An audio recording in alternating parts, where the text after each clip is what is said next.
তিনি কি ক্ষমতার অপব্যবহার করে শিক্ষার্থীদেরকে চরমভাবে বাধা দিয়েছেন কিনা, শিক্ষার্থীদেরকে হেনস্থা করেছেন কিনা, কিংবা শিক্ষার্থীদেরকে কোনো একটি বিপদে ফেলেছেন কিনা, এই বিষয়গুলো আমাদেরকে লক্ষ্য রাখতে হবে।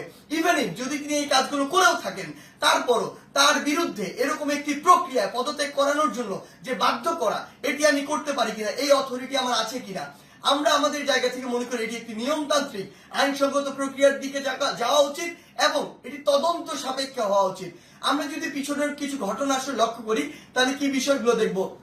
আমরা দেখব প্রত্যেকটি স্কুলে আওয়ামী লীগ ফ্যাসিস্টের আমলে আসলে যে শিক্ষকরা আওয়ামী লীগের তোষামোদি করে তেলবাজি করে ডমিনেট করেছে, আরেকটি শিক্ষক ছিল, আরেকটি গোষ্ঠী যারা আসলে চুপ ছিল ওই পুরো সময়টুকুতে।